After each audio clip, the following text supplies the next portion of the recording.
¿Todos ven la diapositiva? Sí, doctor. Perfecto. Muy bien. Entonces, espero que el audio también esté bien. Entonces, vamos a empezar nuestra clase de ahora, que es un recordatorio sobre la parte anatómica que ya hicimos un poco la anterior, es la fisiología, la fisiopatología y la semiología cardiovascular. Evidentemente, todo esto lo vamos a recorrer en estos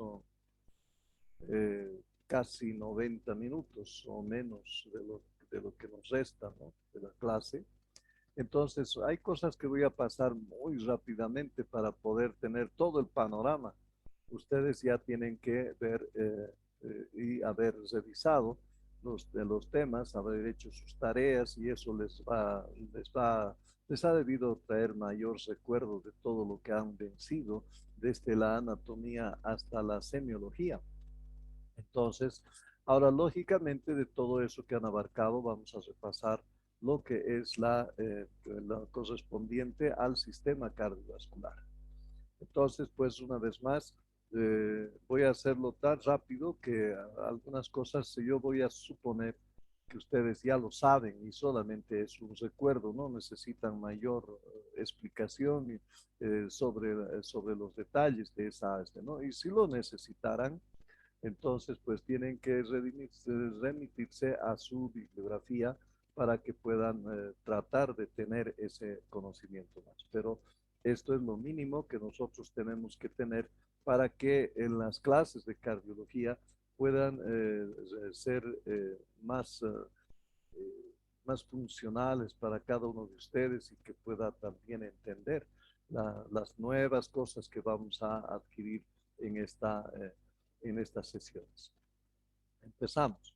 Entonces, el sistema cardiovascular, cuyas funciones son las de distribuir los nutrientes en todo el cuerpo, relacionado con el intercambio de gases, recoge y retira productos de desecho del metabolismo, distribuye el producto del metabolismo celular, transporta reguladores químicos tales como hormonas transformadas por glándulas de secreción interna, equilibra la composición química de las células, lleva energía calorífica desde las regiones internas hasta la piel, o sea que tiene que ver con la regulación de la temperatura corporal y defiende al organismo de los microorganismos que puedan ingresar, ¿sí?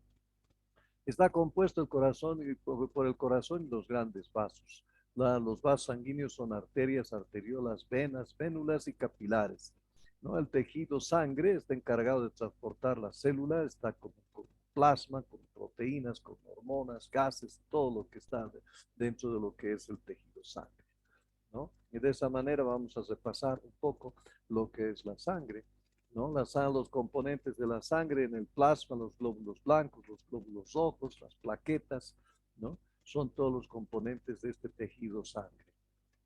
Transporta el oxígeno, transporta el dióxido de carbono, transporta los nutrientes, transporta hormonas, defiende al organismo, produce la coagulación sanguínea y lógicamente hay una respuesta del sistema inmunitario en el transporte de órganos ajenos o alergias o presencia de microorganismos. Los eritrocitos carecen de núcleo, que es lo más importante entre sus características, por eso pueden cambiar de forma y de esa manera no se destruyen, ¿no? Estos se van a formar en la médula ósea cuando nosotros hemos salido de la matriz de la mamá, ¿no? Tras una vida media de 120 días, los eritrocitos son extraídos de la sangre por el bazo, el hígado y la médula ósea, donde la hemoglobina degradada a bilirrubina y el hierro es reciclado para formar una nueva hemoglobina. Entonces, ¿no? La hemoglobina es la proteína que contiene hierro y lo que le da el color rojo, color a la sangre. Por ello su nombre de glóbulos rojos. En el hombre es entre 4.500.000 a 5.500.000 y en la mujer son un poquito menos de 4 millones a 5 millones, ¿no?, de unidades, de millones de células que están. En un frotis sanguíneo nosotros podemos descubrir, esto lo han debido hacer en práctica de laboratorio, en práctica de histología también, donde han debido ver un prótesis sanguíneo, ¿no? Y recuérdenlo porque cuando salgan al área rural, posiblemente ustedes tengan que hacer este prótesis, ¿no? En algunos lugares. Lógicamente, si quieren avanzar un poco en el diagnóstico de las personas que van a encontrar allá. Si no, los van a mandar hacia un centro más con, con laboratorios, con todo eso que tiene ya el sistema nacional, entonces seguramente van a obviar. Entonces, pasamos a los leucocitos que forman el sistema del sistema inmunitario, tiene la capacidad migratoria que esto puede salir de la sangre y entrar al tejido, a nuestros tejidos, para poder justamente hacer eso, ¿no? De poder defendernos de todos los diferentes ataques que pueden haber, ¿no? Destruyen los agentes infecciosos, segregan sustancias protectoras como los anticuerpos que combaten infecciones. El conteo leucocitario es de 5.000 a 10.000. Sobre 10.000 ya es leucocitosis, por debajo de 5.000 es el leucopenia, ¿no? Ambas figuras son patológicas, no deben existir, tiene que estar entre este número para que no haya ningún inconveniente. Los tipos de leucocitos, ustedes saben ya, el linfocito, el granulocito, el monocito, ¿no? Los basófilos, los granulocitos eosinófilos, pues todos ellos los que nosotros podemos descubrir según la tinción que estamos utilizando. Las plaquetas ya son, o los trombocitos son fragmentos celulares pequeños, ¿no? Ovales, sin núcleo, sirven para taponar lesiones que pudieran afectar los vasos sanguíneos, ¿no? Entran en el proceso de coagulación, son los primeros en entrar en el proceso de coagulación y ellos son los que activan la parte extrínseca y intrínseca de la coagulación, ¿no? La función es coagular la sangre. Las plaquetas son las células más pequeñas de la célula, de la sangre. Cuando se rompen los vasos y el vaso circulatorio, ellas vienen y rodean la herida para disminuir el tamaño del sangrado. Su número cuantitativo es de 150.000 a 450.000.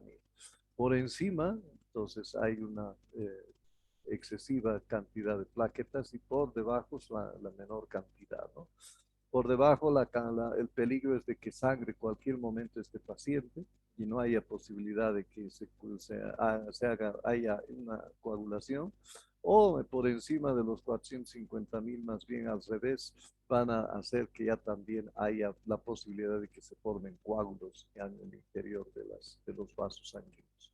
Entonces, ambas cosas son peligrosas entre las plaquetas, ¿no?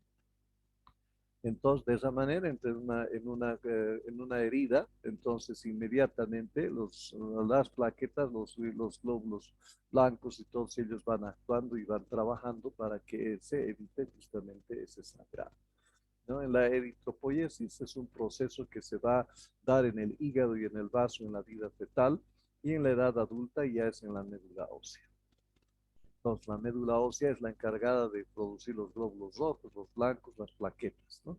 Y el vaso es el encargado en el adulto ya de poder atrapar a todos los glóbulos rojos, principalmente que han salido ya de los 120 días de vida, ¿no?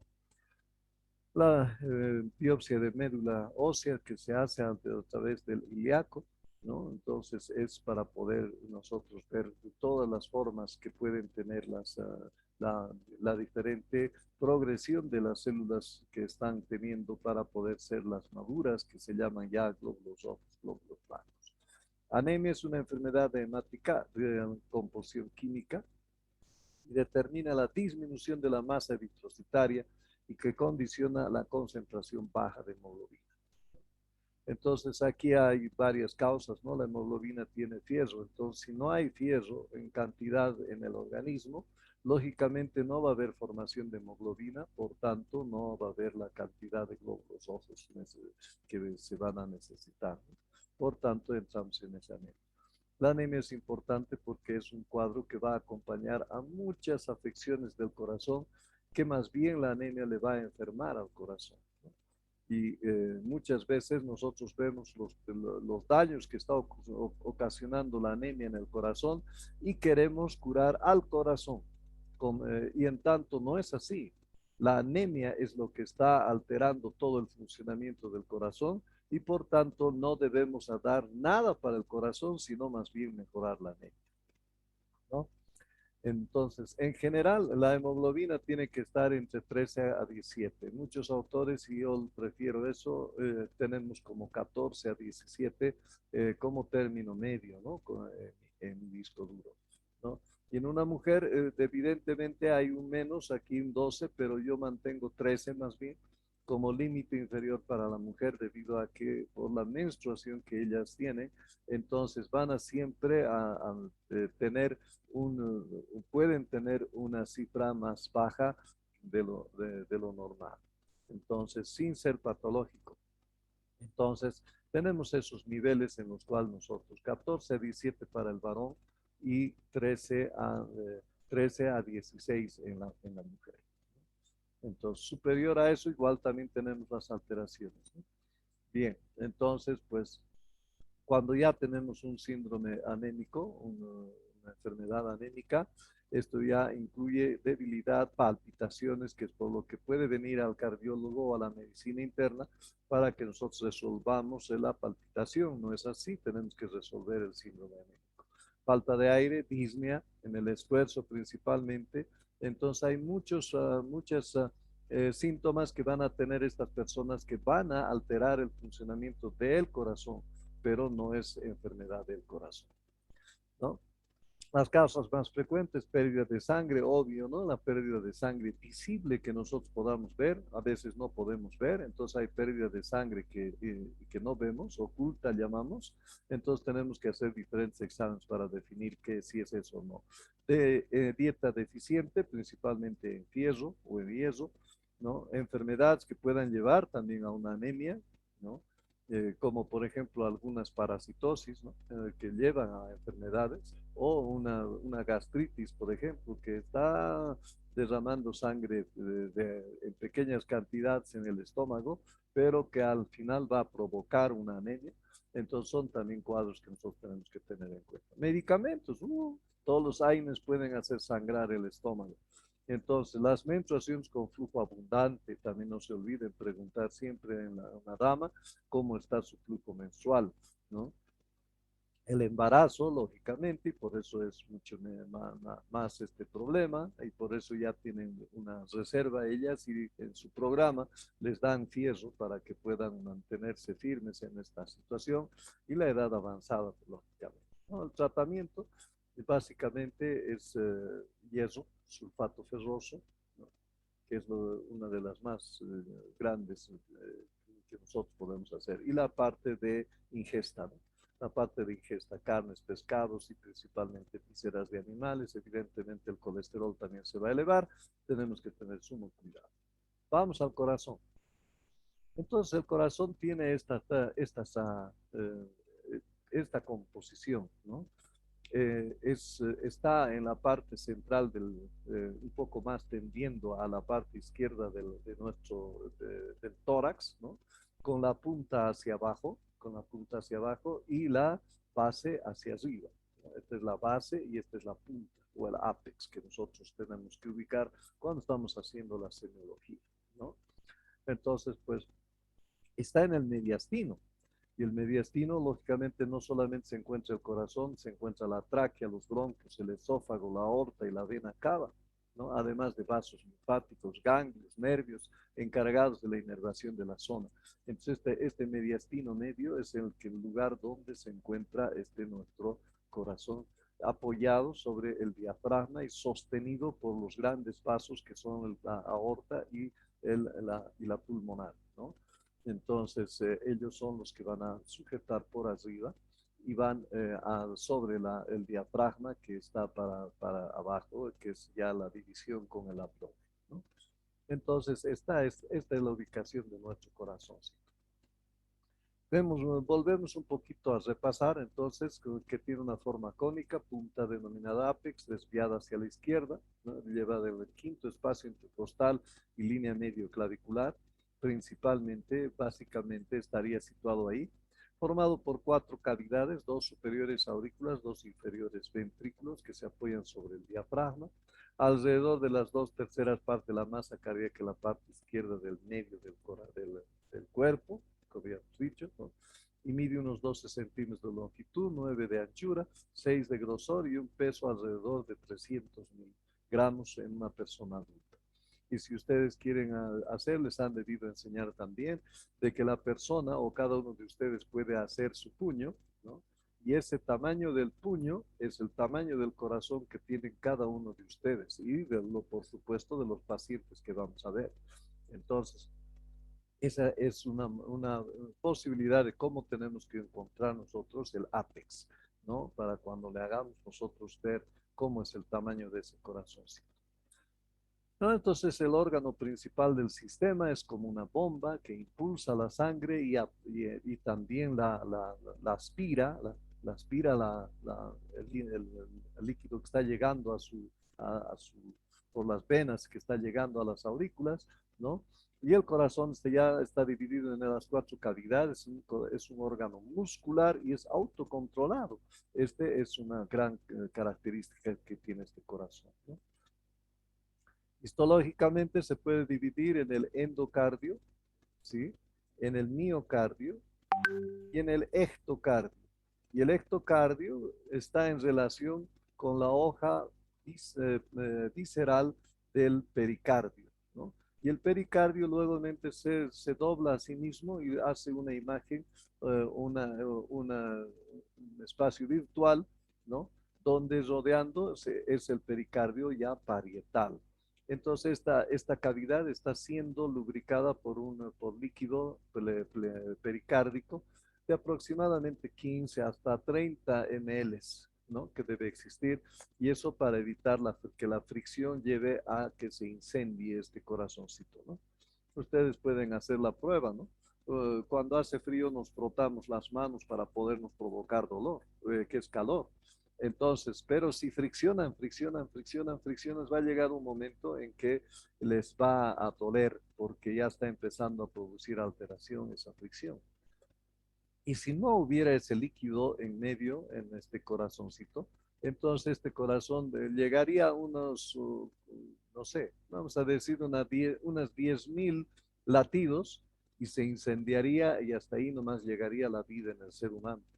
Entonces, pues esa es la característica que tiene este pericardio con esta cavidad virtual que tenemos para poder evitar justamente esto, ¿no?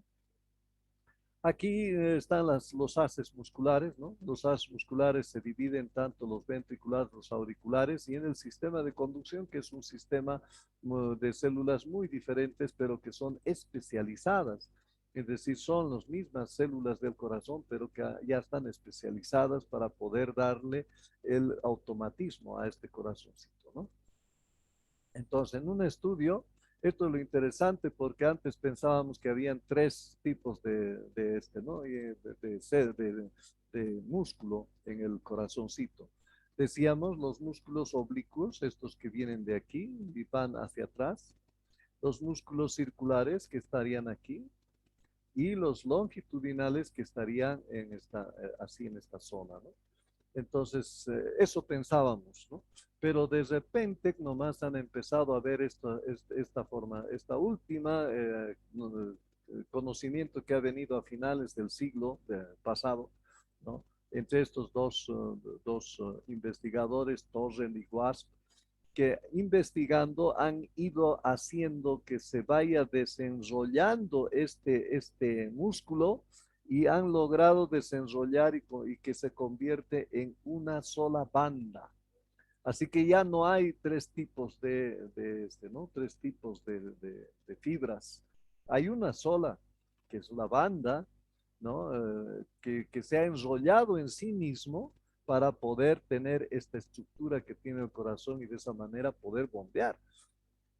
Entonces, pues ahora ya por eso se le conoce como banda de continuidad muscular, que se replegaba sobre ella misma en forma de hélice durante el desarrollo embrionario.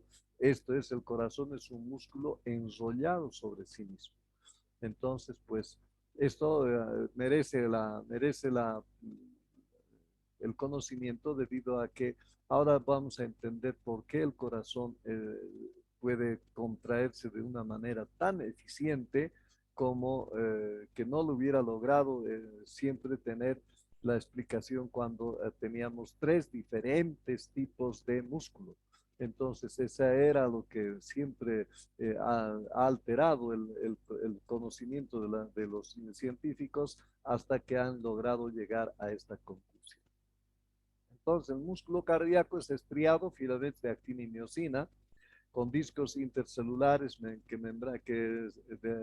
donde las membranas celulares se fusionan, forman uniones de comunicación en una hendidura y por eso hay la difusión rápida hasta del estímulo, ¿no?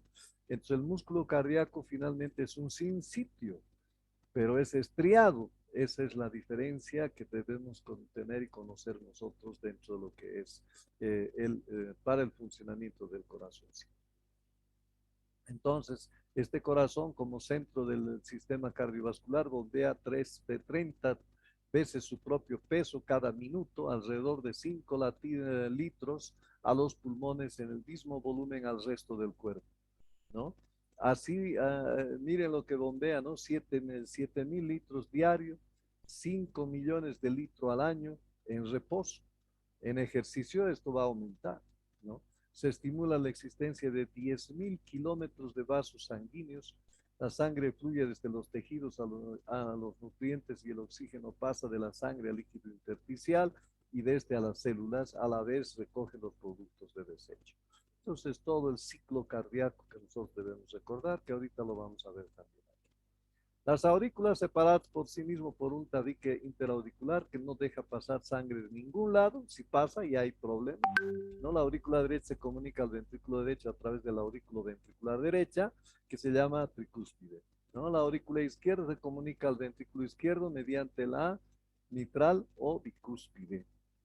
¿Sí? Tanto la válvula tricúspide como la mitral impiden el reflujo de sangre desde los ventrículos hasta las aurículas. Y si no lo puede hacer, entonces va a haber problemas. Y si más bien se pueden volver duras y no pueden abrirse, también va a haber problemas. Ya son esa parte de la patología que nosotros vamos a llevar durante este semestre, ¿no?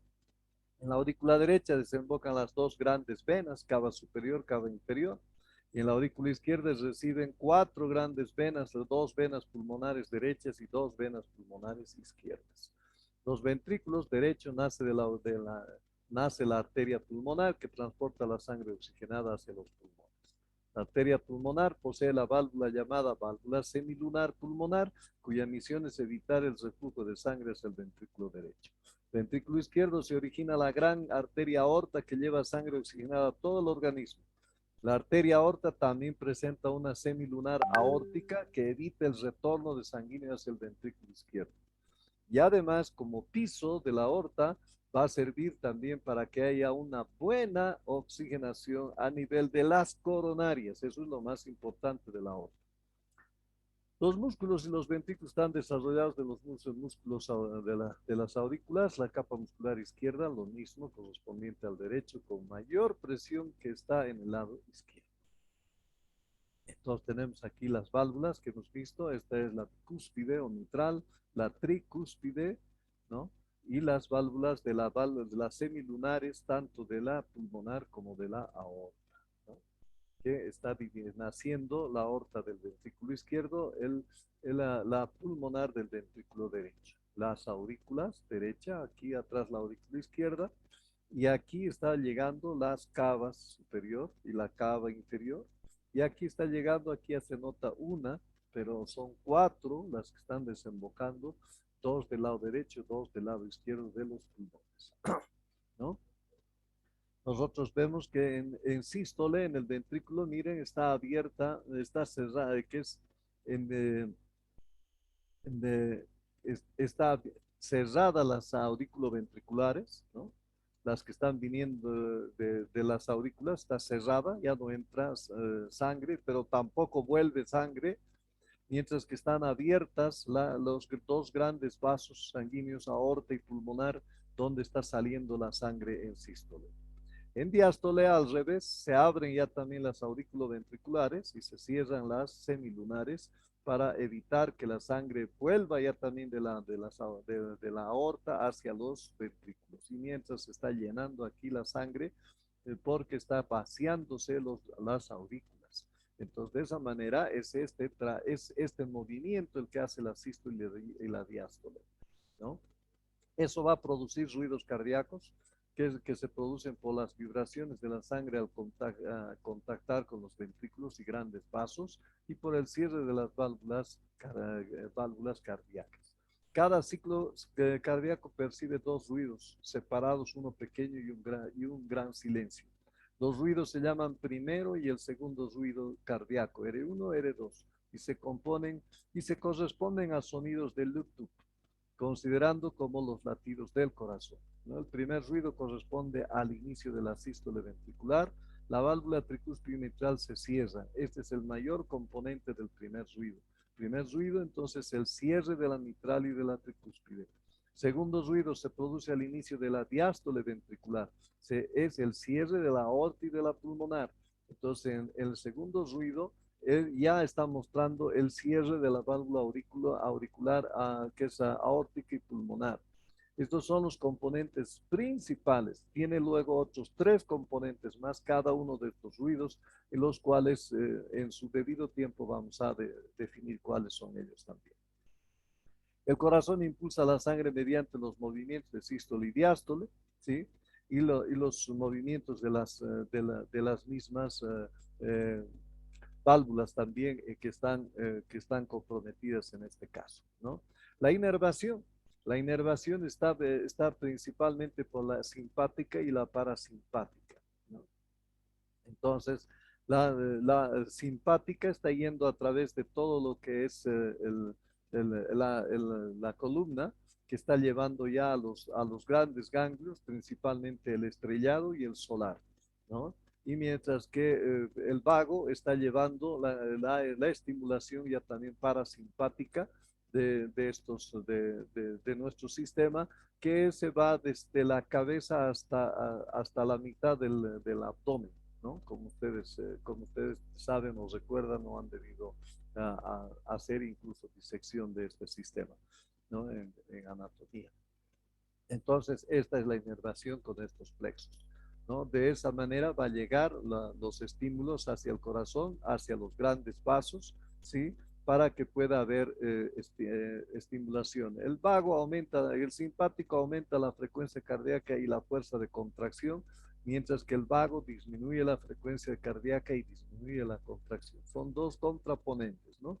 A veces cuando funciona demasiado el simpático, al tiempo se activa el vago ya también para poder empezar a tener un equilibrio entre estos dos sistemas, ¿no? Cuando no hay equilibrio entre estos dos sistemas va a haber enfermedad, ¿no? Entonces, o va a haber mucha palpitación ya también de este pobre corazón, va a ser muy taquicárdico, o al revés, ya también va a estar en una bradicardia que se llama justamente, ¿no? Ustedes ven, tiene un componente vagal, ¿no? Entonces, pues puede provocar también eso. Las propiedades del músculo eran cuatro, ahora una más últimamente se ha aumentado, ¿no? La excitabilidad o batmotropismo, la conductibilidad o dromotropismo, el automatismo o cronotropismo, la contractibilidad o inotropismo y la relajación, que actualmente se conoce como una última propiedad del siglo pasado, ¿no? Que se llama el luciotropismo, ¿no? Entonces son las cinco propiedades que tiene el corazón actualmente. Aquí cada una de ellas se va, y entonces lo más importante es el luciotropismo, en este caso que vamos a aclarar bien, ¿no? Es la relajación. Las células miocárdicas tienen la capacidad de alteración de la relajación muscular del corazón o diástole, en oposición a los problemas del inotropismo.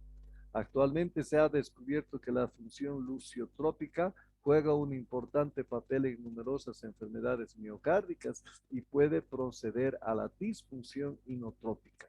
Es decir, ya se pierde el luciotropismo y está empezando lo que ahora conocemos como insuficiencia cardíaca diastólica, Entonces, antes no había la posibilidad de poder evaluar y analizar bien ese tipo de insuficiencia cardíaca, pero ahora sí ya tenemos esta posibilidad. Mecanismos de compensación.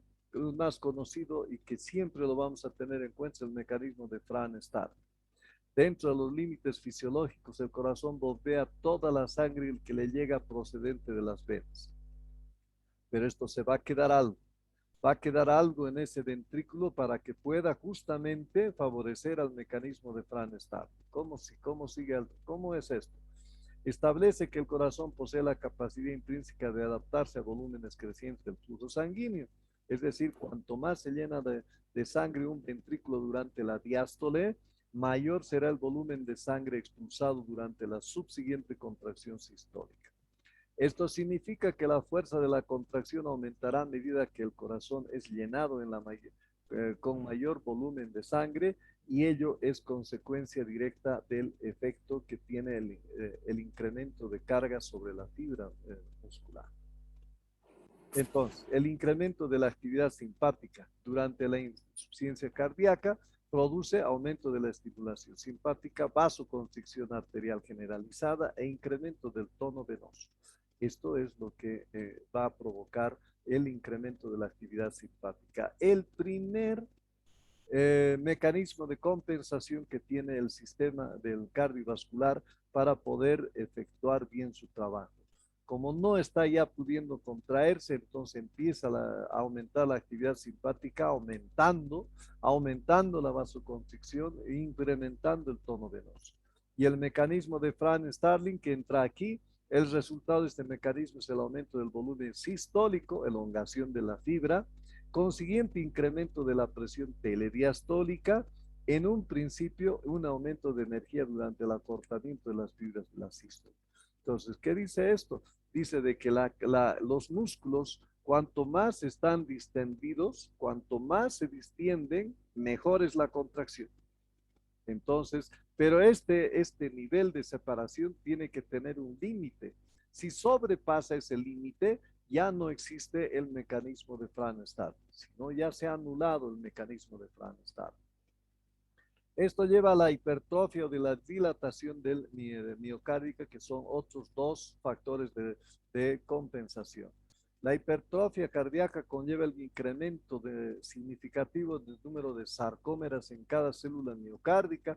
Suele existir dos tipos de hipertrofia, la concéntrica y la excéntrica, ¿no? La concéntrica es la más saludable, pero también al final provoca enfermedad. Pero es la que más va a soportar el corazoncito, ¿no? Entonces la estenosis aórtica aislada, por ejemplo, va a provocar este tipo de hipertrofia. La excéntrica es incremento tanto del grosor como del diámetro, como en la insuficiencia mitral aislada, por ejemplo, ¿no? O alguna otra miocardiopatía que puede solamente hipertrofiar una parte del ventrículo izquierdo. A todo esto, y principalmente por el sistema simpático, se va a activar el sistema renina-angiotensina-aldosterona, es donde va a finalizar el estímulo simpático. Aquí ya el sistema simpático va a dejar ya de funcionar porque ya cumplió su efecto a lo que él estaba procurando, y es activar a este sistema renina-angiotensina aldosterona para que haya una vasoconstricción arteriolar que incrementa la poscarga, retiene sodio y agua de los riñones, con lo cual aumenta el volumen plasmático, la precarga y la poscarga, ambas van a aumentar, y con todo esto pues mejoran momentáneamente la actividad del corazón, pero después la tienden a que se vaya completamente a cambiar y alterar, ¿no? Los vasos sanguíneos, las arterias, recordemos cómo están la capa interna, la capa media, la capa externa, ¿no? Cómo están estas túnicas. Están las arteriolas, los vasos sanguíneos, los capilares arteriales, los capilares venosos, para que puedan cada uno qué están produciendo, qué están haciendo, ¿no? Las vénulas ya son venas más grandes que los capilares, pero son por tanto menos pequeñas que las venas mayores. Entonces luego terminan en las venas mayores que van a llegar hasta el corazón, ¿no? La diferencia entre vena, arteria y capilar. Aquí vemos nosotros que la túnica muscular es la más importante, mientras que aquí es más flácida, no hay. Y aquí no existe tres capas, existe solamente una capa, ¿no? Una capa de células que en algunos casos está fenestrada y en otros casos tiene también otro tipo de presentación. Pero esta es la más característica de todas ellas, ¿no? Tenemos nosotros en el flujo de la sangre, principalmente en venas y en venas de los miembros inferiores, estas válvulas. Estas válvulas ya también que están impidiendo que la sangre, una vez que pase, a, a ver, vamos a ver.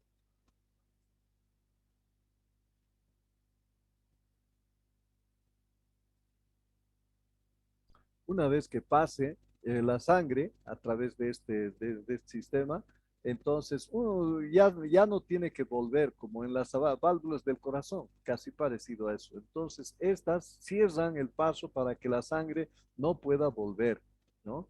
Aquí está, una vez que pasa la sangre, ya la sangre quiere volver y ya no podría volver y se queda aquí y de luego para volver a seguir ascendiendo hacia arriba, ¿no?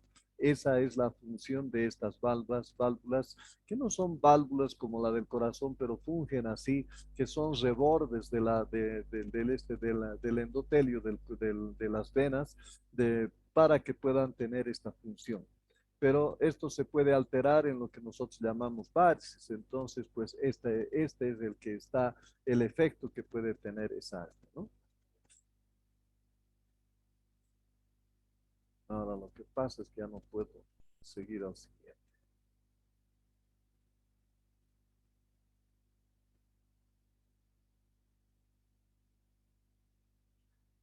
Vamos a la presión, ¿no? Tenemos la presión arterial, que ya también es la fuerza que ejerce la sangre sobre las paredes del vaso sanguíneo, ¿no? Esa es ¿no? Entonces, esto que clasificamos como una presión arterial sistólica y una diastólica, máxima o la mínima, ¿no? Dependiendo de las dos, tenemos que ir a conocer las dos que tenemos nosotros, señalando que típicamente casi bordeando alrededor de 80 es la diastólica y bordeando los 120 es idealmente la sistólica como una presión dentro de límites normales, ¿no? Pero esto puede subir un poco más o bajar más también dependiendo ¿no? Entonces hay un inicio donde hay un primer sonido, ¿no? Luego hay un espacio, ¿no? Hay varios sonidos que están entremezclados aquí, que es los ruidos de Korokov, ¿no? Y luego finalmente hay el último sonido que nosotros escuchamos para poder determinar la sístole y la diástole. Bien, ¿cómo se toma la presión? Inmediatamente vamos, su brazo debe estar apoyado, piernas no cruzadas, pies en el suelo, su brazo debe estar desnudo con la manga y la camisa cómodamente enrollada. Usted o su médico envolverá el esfingomanómetro o tensiómetro cómodamente alrededor de su brazo. El borde más bajo del manguito debe estar a 1 pulgada por encima del doblez del codo, ¿no? El manguito se inflará rápidamente, ya sea bombeando con la pera o pulsando un botón. Usted sentirá opresión alrededor del brazo. Luego la válvula del manguito se abre ligeramente, permitiendo la presión desciende de manera lenta. A medida que la presión baja, se registra la lectura apenas se escucha el sonido de la sangre expulsada, es la presión sistólica. A medida que el aire continúa saliendo, los sonidos desaparecen, se registra el punto en el cual el sonido desaparece, esta es la presión diastólica. Inflar el manguito con demasiada lentitud o lo suficientemente alto puede causar una lectura falsa.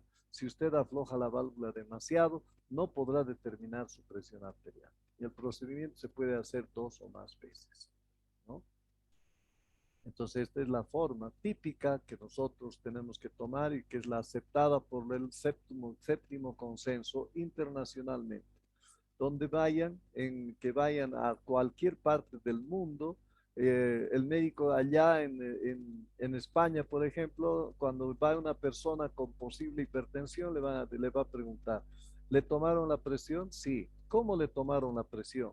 Me han tomado echada, doctor. Entonces él va a decir, no es presión, hipertensión lo que tiene usted.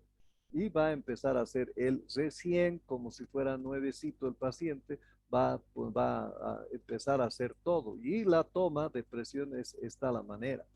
Si más bien va allá y le dice cómo le tomaron la presión y la paciente que recuerda y le dice, doctor, me tomaron sentada. Entonces, este colega en España va a reconocer que han tomado bien la presión arterial y por tanto realmente tiene hipertensión. Y hará nomás ya un control y un seguimiento de la paciente en ese entonces, ¿no? Eso es lo que tenemos que hacer es tomar de esa manera la presión arterial. Preparar, dice, se medirá después que usted descanse durante 5 minutos, se toma presión arterial cuando esté bajo estrés, haya consumido cafeína o usado productos de tabaco en los últimos 30 minutos o haya hecho ejercicios recientemente. Mucho ojo, esto va a subirle la presión momentáneamente.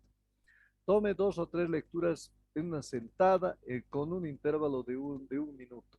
Se sugiere que hagan sus lecturas en ciertos momentos. Una recomendación común es tomar la presión arterial en la mañana y por la noche durante una semana. Así usted obtendrá al menos 12 lecturas para ayudarle al médico a tomar decisiones al respecto al tratamiento de su presión arterial. Muy importante conocer todas estas cosas para un paciente. Es normal que su presión arterial sea diferente dependiendo de la hora del día. Normalmente es más alta cuando usted está en el trabajo, hay estrés, ¿no? Disminuye ligeramente cuando usted está en casa porque allá ya recibe felicidad. Normalmente es más baja cuando usted está durmiendo que estando haciendo actividad, ¿no? Es normal que su presión arterial aumente repentinamente cuando usted se despierta en las personas con presión arterial muy alta o cuando está en mayor riesgo de ataque cardíaco o accidente cerebrovascular. Las lecturas de presión arterial tomadas en casa pueden ser de mejor medición en su control arterial corriente que las tomadas en consultorio médico, con tal que usted verifique que su máquina sea precisa. Usted puede verificarle al médico, pedirle al médico que compare sus lecturas tomadas en casa con las lecturas tomadas en consultorio. Muchas personas se ponen nerviosas en el consultorio médico y tienen lecturas más altas. A eso se le conoce como hipertensión de la bata blanca. Entonces tenemos que tener sumo cuidado y mejor hacer estas recomendaciones que estamos haciendo nosotros ahora. Los equipos que se pueden medir, ¿no? Desde los que no, son los más que no utilizamos hasta que esto que es ahora lo actual, ¿no? Lo actual ya está empezando mucho más para el tratamiento y para el hogar, las casas ya tienen. Por esta pandemia inclusive están teniendo esto porque hay momentos en que ya no se puede ir a la casa ni a tomar la presión arterial por el miedo, por qué sé yo, por las dificultades que puedan tener y todo ello. Y por tanto se le pide, cómprese este aparato, tómese la presión arterial y me lo envía para que yo pueda definir qué es lo que está pasando. Eso es lo que se hace ahora, ¿no? Este es el consenso que nosotros manejamos, el séptimo consenso de la hipertensión del 2003, ¿no? Tabla de hipertensión de la Asociación Norteamericana del Corazón, también se le conoce como la JUNT 7, ¿no? Nivel de presión, categoría normal, menos de 120 de sistólica, menos de 80 diastólica. Prehipertensión, 120 a 139 sistólica y 80 a 89 diastólica. Y la hipertensión con solamente ya 2 estadios, no grados. Cuidado que en el examen pongan grados. Entonces es estadio y es estadio 1 arábigo, no es 1 romano. Tengan sumo cuidado con esta clasificación. Hipertensión estadio 1, 140, 159 y diastólica 90, 99. E hipertensión estadio 2, en mayor o igual a 160 y en la diastólica mayor o igual a 100. Esta es la norteamericana que manejamos aquí en nuestra tierra. En toda Latinoamérica. Algunos que han ido a hacer su especialidad en Europa traen la clasificación europea que es esta. La europea también del 2013, porque primero los europeos esperan que los norteamericanos saquen su consenso. Una vez que sacan ellos, recién los europeos sacan para ver en qué se van a diferenciar. Esa es la única nomás, ¿no? Y ellos continúan con su consenso anterior al 2013 y el 2013 se ha aprobado y ellos mantienen esto que es normal y normal elevada. Luego hipertensión grado 1, aquí sí es grado 1 leve, grado 2 moderada, grado 3 severa y la hipertensión sistólica aislada, ¿sí? Esta es la diferencia que tiene la europea, ¿no? Es menos que aquí se puede considerar, ¿no? No es digamos, habitual. La anterior es la que nosotros estamos utilizando, ¿no? Entonces, pues aquí ven ustedes de que hay una pequeña diferencia, ¿no? Entre este grado 1, por ejemplo, con el grado 2 y grado 3 y que llega hasta el grado 3 mayor o igual a 180, ¿no? Y en la anterior ya en cientos pasados 160, pues ya es la estadio 2, ¿no? Esa es la diferencia entonces en este nivel. Pero recientemente unos médicos que están fuera de la Asociación Norteamericana del Corazón han intentado o están intentando cambiar las cosas, ¿no? Y ahora están tratando que en la AJA, por ejemplo, ¿no? La AJA del 2017, ¿no? Da la clasificación de la hipertensión de esta manera. Normal dice 120 a 180, educación del paciente, chequeo anual. Elevada, ya ponen aquí elevada, tienen 120 a 129 y menor a 80, cambios de estilo de vida y seguimiento en 3 a 6 meses. Alta o la hipertensión de primer grado, aquí grado utiliza, ¿no? Ya miren ustedes lo que yo conozco como prehipertensión, aquí ya le están poniendo alta como grado de hipertensión 1, 130 a 120 o 80 a 89. Pero fíjense aquí en esta recomendación, donde no varía. Yo hago lo mismo en lo que es prehipertensión, que esto para mí es prehipertensión. Hago lo mismo. Pido al paciente que haga cambios de vida y aquí está solamente esto, ¿no? Un hipertensivo siguiendo mensualmente hasta control de la presión. Esa es la diferencia. Ya está empezando a hacer tratamiento aquí. Entonces esto ya sale todavía del este. Yo no lo estoy utilizando. Tengo problemas para aceptar este tipo de No me han convencido todavía del todo. Entonces yo sigo con el séptimo consenso. Y el grado, hipertensión grado 2, ¿no? Ya es mayor a 140, mayor a 90, ¿no? Cambios de estilo de vida, dos antihipertensivos, seguimiento mensual hasta el control. Y la crisis hipertensiva que viene a ser ya mayor a 180 y yo mayor a 120, que se divide en urgencia y en emergencia. Entonces, vean ustedes cómo va cambiando a medida que pasa el tiempo, ¿no? Esto es lo más cercano a nosotros, 2017, pero que todavía no es aceptado a nivel general. Son pocos los que están aceptando esto porque son pocos los que representan la AJA, ¿no? El otro representa mucho más todavía, muchas más cosas, mucho más tiempo, tiene más historia, todo ello. Y entonces, pues estamos esperando de que de aquí a 10 años la JUNT 9, porque ya ha salido la 8, la JUNT 9 pueda definir si también va a aceptar este tipo de manejo de la hipertensión, ¿sí? Bien. La presión arterial también hay factores que la determinan, como el diámetro del vaso, elasticidad de las arterias, la cantidad de sangre total, la viscosidad de la sangre, ¿sí? La frecuencia cardíaca también puede alterarnos la presión arterial, el volumen de eyección sistólico, el gasto cardíaco, el rendimiento cardíaco, el minuto cardíaco, ¿no? Entonces, mecanismos de regulación, hay un mecanismo de reflejo preso-receptor, también llamado barro-receptor, ¿no? Que está en el callado aórtico principalmente, ¿no? Y los reflejos quimiorreceptores, los reflejos isquémicos del sistema nervioso central y incluso hasta de los pulmones, ¿no? Ahora vamos un poco a la frecuencia cardíaca. La frecuencia cardíaca es la ubicación del pulso radial en este caso o en alguna arteria donde nosotros podamos detectar este vaso, esta pulsación, ¿no? La frecuencia cardíaca es el número de contracciones del corazón o pulsaciones por unidad de tiempo. Medida que se realiza en condiciones determinadas, en reposo o en actividad, y se expresa en latidos por minuto, ¿no? Entonces puede seguirse, ¿no? Medir la frecuencia cardíaca en reposo en un local a temperatura ambiente, realizar la medida de frecuencia cardíaca mediante el contacto físico, un minuto antes de realizar la medida de la presión arterial, repetir 2 veces la medición y calcular el valor promedio, son las cosas, indicaciones que nos están dando para poder conseguir esto.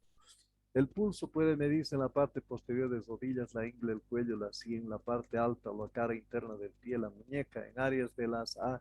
En estas áreas una arteria pasa cerca de la piel y tiene siempre un músculo o una parte ósea donde uno puede también presionar, ¿no? Presionar. La frecuencia cardíaca en reposo para hombres, ¿no? Normalmente en todas las edades está fluctuando entre de 70 hasta 90, ¿no? Pero puede variar un poquito, puede empezar a subir a partir de los 60 años o más, ¿no? Ya llegar hasta 90 inclusive, ¿no? Los valores en la frecuencia de las mujeres casi es parecido, no hay inconveniente. Pero si nosotros mantenemos 60 a 100 como normal, menos de 60 o 60 o menos de 60 ya es bradicardia y más de 100 o igual a 100 es ya taquicardia. Entonces aquí tenemos la frecuencia cardíaca según las edades, recién nacido hasta 190, ¿no? Los bebés hasta 160, los niños hasta 120, niños mayores de 5 a 6 años hasta 115, niños hasta 9 años hasta 110, ya niños de 10 años o más, ya inclusive adultos, ya estamos manteniendo de 60 a 100, ¿no? Los atletas bien entrenados están menos de esto, ¿no? De 40 a 60, ¿no? Entonces hay menos en ellos. El significado de los resultados anormales, frecuencias cardíacas en reposo están continuamente altas o taquicardia. La frecuencia cardíaca en reposo que esté debajo de los valores normales, bradicardia. Debe revisarse el pulso que sea muy firme, pulso saltón, o que dure más de unos cuantos minutos, ¿no? El pulso irregular también puede ser indicio de un problema. Entonces nosotros tenemos aquí el beneficio principalmente efecto del ejercicio, ¿no? Cuando hacemos un ejercicio máximo o intenso o moderado o suave o muy suave, ¿no? Entonces nosotros, si estamos en uno máximo, la intensidad de máxima que está viniendo la frecuencia cardíaca va a ser de 90 a 100, ¿no? La duración del intervalo hasta de unos 2 minutos. El efecto beneficioso es entona el sistema neuromuscular y aumenta la máxima velocidad del sprint en la carrera, ¿no? Entonces, estos son los objetivos que se tienen que realizar cuando una persona está entrenando. Y va a empezar siempre con lo muy suave hasta llegar a lo máximo, donde va a empezar a llevar hasta unos 50-60% de la frecuencia cardíaca va a aumentar, ¿no? Y esto puede hacerlo durante 20 a 40 minutos y va a aumentar y acelerar la recuperación después de un ejercicio intenso, ¿no? El ciclo cardíaco, ¿no? El ciclo cardíaco se define como el conjunto de hechos que ocurren en el músculo cardíaco entre un latido y otro. Las aurículas y los ventrículos se contraen y se relajan alternativamente, trasladando la sangre a través de las cámaras hacia la aorta y el tronco pulmonar, ¿no? Entonces nosotros tenemos el ciclo cardíaco, ¿no? Entonces podemos empezar de donde veamos, ¿no? Si empezamos principalmente nosotros, ¿no? En el alveolo, por ejemplo, que está a nivel de los pulmones, lo que está pasando es de que se elimina el dióxido, aire expirado, y se incorpora el oxígeno en el aire inspirado. De ahí, de los pulmones, ya con incorporado el oxígeno, pasa a las venas pulmonares, llevan sangre rica en oxígeno, dice, ¿no? Hacia el atrio auricular, pasa a la válvula bicúspide, llega al ventrículo izquierdo, pasa a la aorta, se va a la gran aorta donde se va a distribuir mediante las arterias a todos los demás tejidos y en esos tejidos es donde se va a consumir el oxígeno y los otros nutrientes.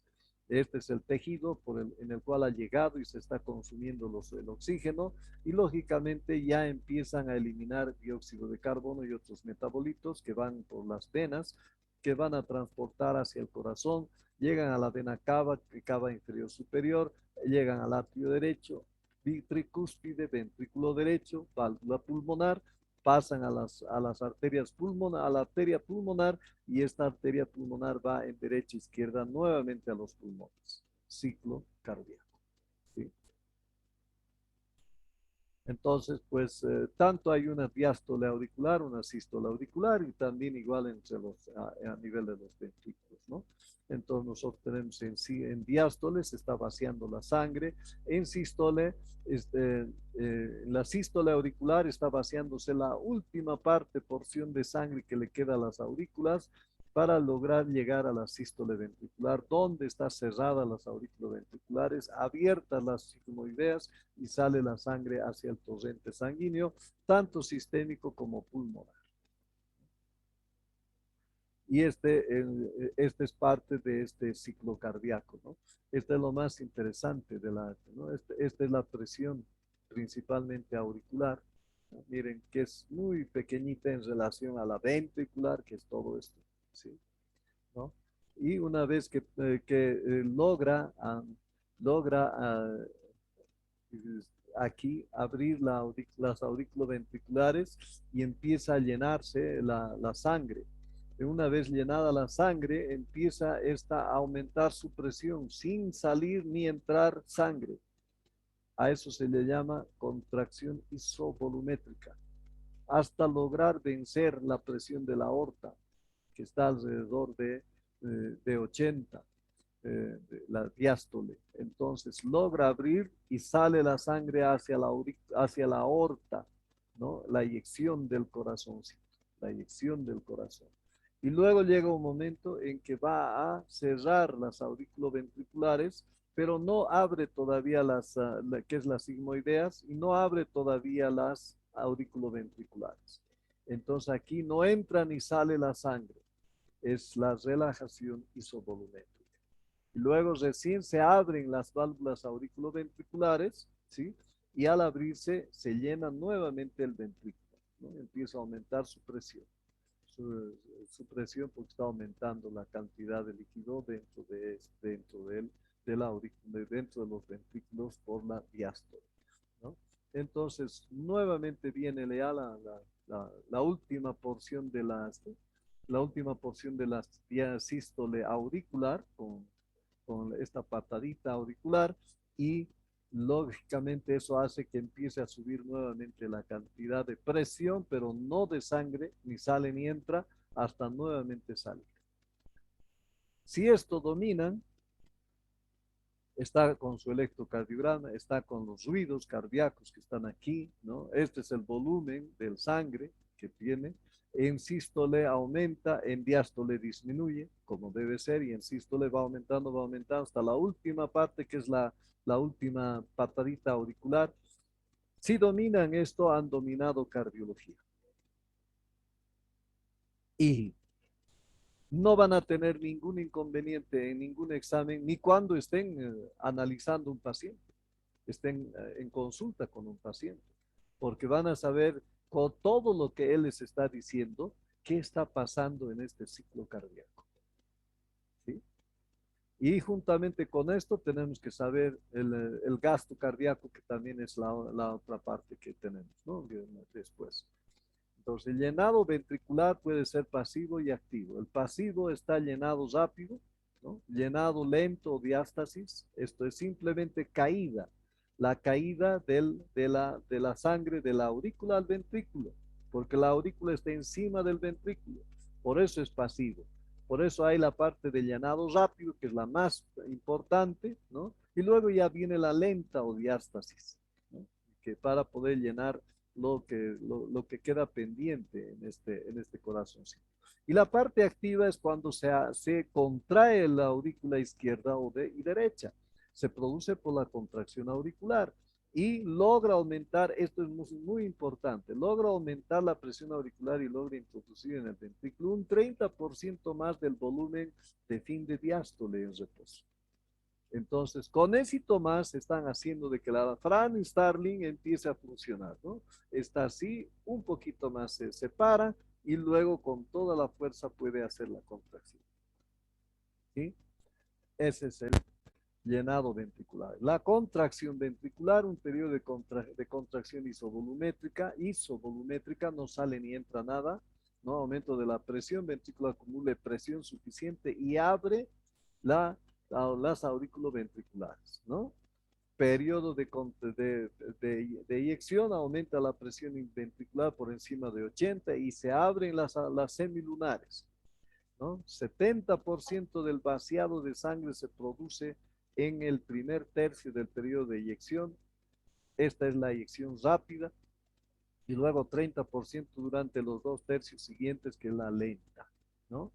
Y después viene al periodo de relajación isovolumétrica, donde ya nada entra, nada sale, ¿no? Y donde hay el cierre de las válvulas aórtica y pulmonar y apertura de las aurículo-ventriculares y se inicia el nuevo ciclo. Doctor, ¿Sí? quedan 10 minutos. Uy, ¿ahora qué hacemos?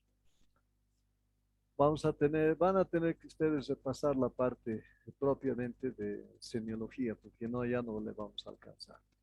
El volumen telediastólico, durante la diástole aumenta el volumen en cada uno de los ventrículos de un 110 a 120 ml. Este es el volumen normal telediastólico. El volumen sistólico disminuye el volumen ventricular aproximadamente a 70 ml. Esto es lo que vamos a reconocer como el volumen sistólico cuando estemos haciendo gasto cardíaco.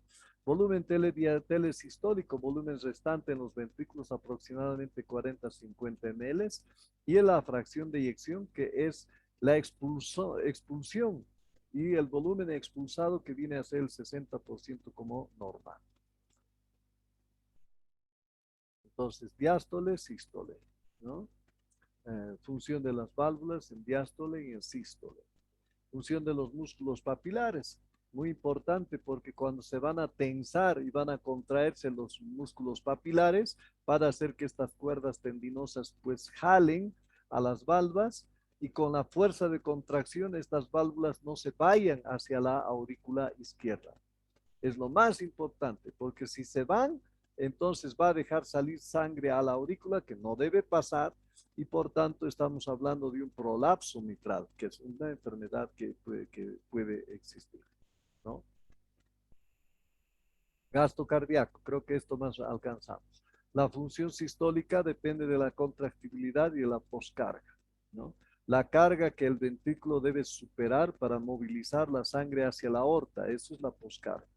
Entonces, aquí nosotros tiene que ver la geometría ventricular por la ley de Laplace, ¿no? La impedancia aórtica por la resistencia de la aorta a la salida de la sangre del ventrículo, y la resistencia periférica, que es la resistencia a la expulsión ventricular que va más allá de la aorta, ¿no? Todos los vasos sanguíneos hacen resistencia, eso va a llegar a la aorta, y la aorta va a aumentar mayor más con su impedancia aórtica, para que pueda ver de que la sangre que tiene que salir tiene que vencer toda esta presión que se llama poscarga, ¿sí? En la función diastólica está igual, también hay la relajación ventricular y la precarga ya también. En la precarga tenemos la tensión que soporta las paredes ventriculares al final de la diástole, esa es la precarga, ¿no? Entonces, ¿esto cómo sucede? Sucede por retorno venoso, cantidad de sangre que retorna a la aurícula, por la distensibilidad ventricular, última fase del llenado ventricular, disminuye el gradiente de presión para el llenado pasivo, y la sístole auricular, que completa el llenado ventricular, llenado activo. Entonces, estos son los componentes de la función diastólica, ¿sí? Volumen de eyección sistólico, la cantidad de volumen ventricular previo a la contracción, la contractibilidad de la pared muscular y la resistencia que tiene que vencer. Todo eso es en los componentes del volumen de eyección sistólico. El trabajo cardíaco determina entonces cuánto va a hacer de trabajo este corazón para poder vencer estas resistencias y que salga la sangre hacia el torrente sanguíneo. Trabajo del corazón está integrado por estos dos factores. Un factor de expulsión que hace fluir la sangre contra un gradiente de presión y un factor de degeneración que proporciona a la sangre energía cinética de la cual depende el flujo de la velocidad del flujo. Ahí la circulación. Tenemos la circulación general, la circulación vascular, a nivel de los capilares ya también, ¿sí? Tenemos que recordar eso, por favor, si tienen que recordar para tener todo el contenido de esta parte de recordar las partes que hemos pasado ya en anteriores semestres. La irrigación coronaria, con la coronaria derecha, coronaria izquierda, izquierda cortita, coronaria derecha larga, la cortita izquierda en descendente anterior y en circunfleja, y la otra que está también dando con una descendente posterior y una pequeña circunfleja, ¿no? Entonces, este es donde se pueden provocar las arterias, la arteria, el bloqueo de la arteria para un infarto agudo de miocardio. De las coronarias y nuevamente la parte anatómica, ¿sí? Seguimos con la parte anatómica del corazoncito, que hay que recordar el sistema de conducción, que es también otra parte importante que recordar y que ustedes háganlo ya. Nodo sinusal, nodo auriculoventricular, haz de His derecho, derecho, izquierdo, con sus ramificaciones aquí en la rama izquierda, principalmente en anterior y en posterior y en la Purkinje. Entonces, no pasa nada a través de esta zona inerte, que es el cinturón del corazón, ¿no? No pasa nada, a no ser que venga por aquí, por el nódulo auriculoventricular y pase a las de His. Las respuestas rápidas de acciones, creo que hasta ahí nomás ya vamos a llegar. El periodo de refracción absoluto, y este es el relativo, que es muy peligroso, importante. Cuando estemos en clases de arritmias vamos a volver a revisar estas cosas, ¿no? Excitación, el electrocardiograma, el latido en un electrocardiograma y los factores de riesgo cardiovascular. Y después tendríamos que recién pasar a la parte de recordar semiología, y que lamentablemente no estamos pudiendo hacer esto, ¿no? No estamos pudiendo revisar por el tiempo y por todo esto, y por lo ampuloso que es, ¿no? Por eso era solamente un recordatorio. Espero que les haya ayudado con todas las tareas que han hecho, con la lectura obligatoria que han tenido que hacer también de fisiopato y de semiología, y que lógicamente en cada una de las materias que vamos a empezar a tomar a partir de la subsiguiente semana, porque la próxima es todavía métodos complementarios, entonces todavía no vamos a entrar a clínica. Entonces ahí ya vamos a empezar a ver, ¿no? Estamos a 27, justo 3 minutitos más falta, como para que puedan estirar los piecitos y hacer flexiones para poder volver a entrar a su otra clase. Muy bien, jóvenes. Entonces, pues los espero el próximo sábado a la misma hora. Dios mediante, el lunes a 8 de la mañana van a tener en Moodle todas las actividades para el siguiente. Espero de que me ayudes, Yahara, en la asistencia con los nombres completos de los que han asistido, nombres y apellidos, para ver si ya están en lo que yo tengo, porque no he podido ver si, me parece que hay uno o dos nuevos que han entrado, para poderles dar tareas la próxima semana, porque si no, no voy a poder hacer nada. No hay una lista al día que me pueda mantener constante. Entonces necesito que tener los nombres de todos los que están dentro de la clase. ¿Ya? Está bien, doctor. Y tipo 12:30, creo es ahora, o una, creo que es a la una, va a abrirse el examen, el post clase, para que puedan cumplir en una hora, ¿no? Ahora hemos trasladado un poquito a pedido de algunos jóvenes de dos, que es de 1 a 2 de la tarde, ¿ya? Muy bien, entonces pues esperen eso más para cumplir y ya con eso se cumplió la parte teórica. Y a las 3 en punto nos vemos con el grupo número 4 y a las 5 en punto nos vemos con el grupo número 5, los que corresponden a prácticas que están conmigo. ¿Ya? Listo. Entonces, ahora sí, nos vemos. Chao, chao. Hasta luego, doctor. Hasta luego, doctor. Chao, chao, nos vemos. Luego. Chao, chao.